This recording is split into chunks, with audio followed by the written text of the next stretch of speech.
Hey guys, it's Bang for Buck PC Gamer here. Now most of you already know I make quite a few benchmarking videos, mainly at 2560 by 1440 and 3840 by 2160, otherwise known as 4K.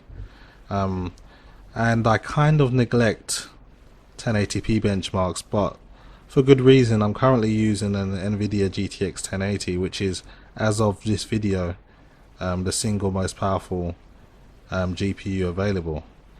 Now, I thought I'd make a dedicated video on 1080p performance on the GTX 1080, and just to kind of break it down how it does perform. I mean, getting 60 FPS at 1080p these days isn't that hard or expensive. A GTX 980 or R9 390X from AMD will pretty much get that done for you on most games at ultra to high settings. But for the people who game at 1080p on high refresh rate monitors, this is a video that may interest you. Now, instead of going through loads of games, I thought it'd be better just to pick 3 very demanding games and give you guys a worst case scenario. And the games I'm going to be choosing are The Witcher 3, Crysis 3, and last but not least, The Rise of the Tomb Raider. Now all of these games are very demanding, and I'll be maxing them out and showing you just how good the GTX 1080 performs in them. Just quickly go through my settings. I'm using drivers 368.81, so this is an NVIDIA EVGA GTX 1080 Founders Edition, which I have now water-cooled with a Corsair H110i with the NZXT Kraken G10 bracket. So the overclock settings I want to be using are 75 on the voltage, 120% power limit with a 92 temperature target. Also, my core clock is going to be at 220 megahertz, and my memory clock is going to be at 496 megahertz. I'm also using the Intel i7 5960X overclocked to 4.4 gigahertz with the MSI X99 Gaming 7. 32GB for DDR4 running at 2666 MHz in quad channel, so quite a beefy system and should not hold anything back while testing these games. So starting things off with The Witcher 3, definitely one of the most beautiful games I've ever played, and very demanding as well. Again, resolution 1920 by 1080. Hairworks is enabled with maximum anti-aliasing at 8 times. Everything else has been maxed out to ultra or high, and this is pretty much as good as the game's gonna look. In post-processing, everything's been enabled: anti-aliasing, bloom. Sharpening I set to low, as it's just a filter and I prefer it at low rather than too sharp.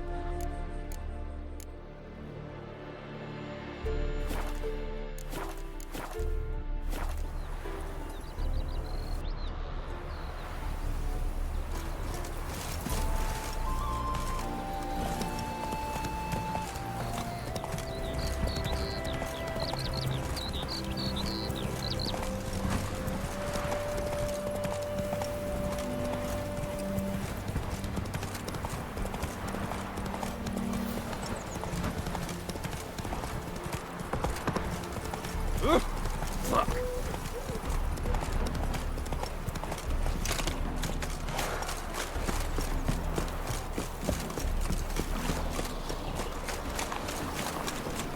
No heaven. Boring. Aye, master. Jitters. A downfall of civilization. Moral decay.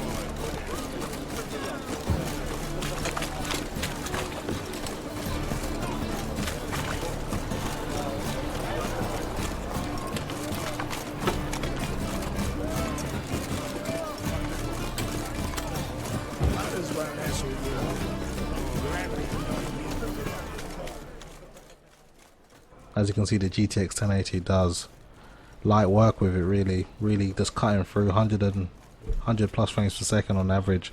And to put that into perspective, you would need a GTX 980 in SLI to get anywhere close to that. No other single GPU is going to touch that. An overclocked Titan X would do well to get about 80 frames per second, but even then it would be a challenge. So anyone that wants to play Crysis 3 and they got a 1080p high refresh rate monitor, a GTX 1080 wouldn't really be out of place playing this game. Long live acceptance. Ugh. I feel like you cannot touch what it is. So taking a look at Crysis 3 now, I'm just going to quickly go through the in-game settings. Again, a resolution of 1920 by 1080. I use SMAA at 4 times. Text to resolution and system specs are very high. Moving into the advanced settings, all you can see is all settings are very high with 16 times anisotropic filtering and lens flare enabled.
Even though this game's 3 years old now, it's still one of those games that really pushes modern GPUs and systems, and it kind of pretty much lets you know what your system can do.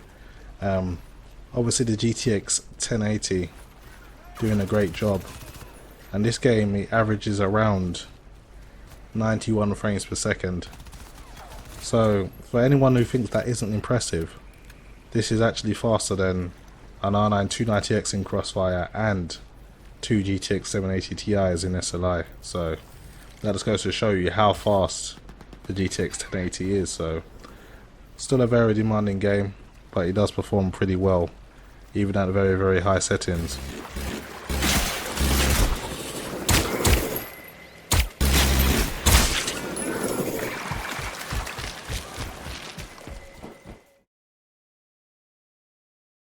So looking at Rise of the Tomb Raider, going into the in-game settings, again a resolution of 1920 by 1080 with the 144Hz support. Anti-aliasing method used was SMAA. Looking at the graphics settings now, everything's set to very high, anisotropic filtering at 16 times with ambient occlusion used HBAO plus, and also very important pure hair option was maxed out at very high. So the game was fully maxed out apart from the anti-aliasing setting.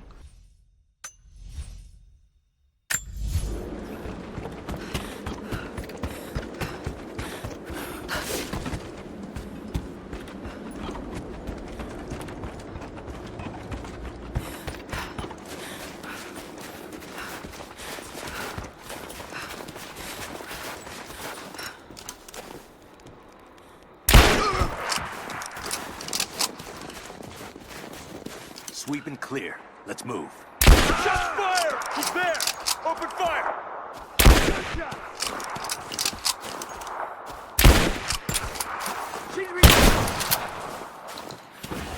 You think you're out there? Oh! Let's finish this.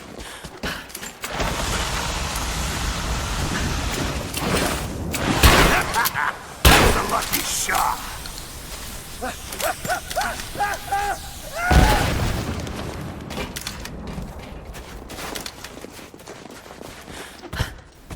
Rise of the Tomb Raider was one of those games I didn't expect it to be this demanding, but it really did push GPUs. Just to put this into perspective, if you're gaming with an AMD Fury X, you'd be hard pressed to get 60 frames per second at 1920 by 1080 with these same settings. And also, the only way you're gonna really be trying to get a comfortable 60 frames per second was if you had a GTX 980 Ti or Titan X at the time of launch. Not the greatest SLI scaling, but as you can see, the GTX 1080 doing a great job by itself and averaging 100 frames per second with a minimum of 63. So anyone with a high refresh rate monitor wanting to play Tomb Raider maxed out is going to have a great experience. Okay guys, so that was me going through some of the most demanding games I know. Now Doom, using the OpenGL and Vulkan API, can perform pretty good on some graphics cards, but not all. So what I'm going to do is just give you a glimpse of what a GTX 1080 using maximum settings on Doom, 1920 by 1080, TSSAA at 8 times, and the Vulkan API with the nightmare settings enabled. So this is the game at its highest video quality settings, and like I said, the games I tested were a worst case scenario. What I'm going to do is go into one of the more demanding levels, which is the Foundry, and show you exactly what the GTX 1080 can do on less demanding games. Our security systems cannot be overridden.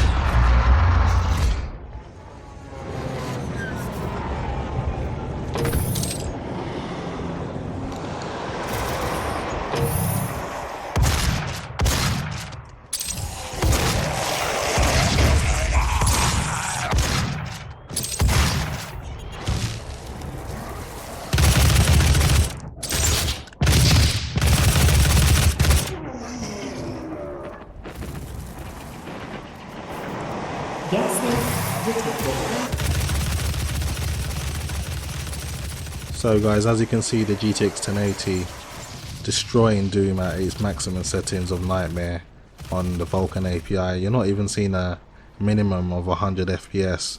So averaging around 160 to 180 FPS, you're basically going to have no problem with a high refresh rate monitor. And anyone that has a high refresh rate monitor and still plays at 1080p, then the GTX 1080 isn't out of place. It actually fits pretty well. But if you're someone that has a 1080p monitor with a 60 Hz refresh rate, then it's a waste of money in my opinion. Just get yourself a GTX 980 or AMD 390X, or if you want to spend a bit more money, I wouldn't go any higher than AMD Fury X or GTX 980 Ti or GTX 1070. So that is pretty much my thoughts on gaming on a high-end GPU at a low resolution.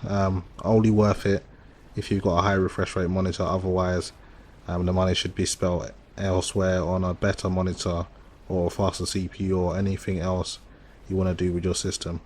Anyway guys, that's pretty much it for me. Hopefully you've enjoyed this video, and as always, thanks for watching.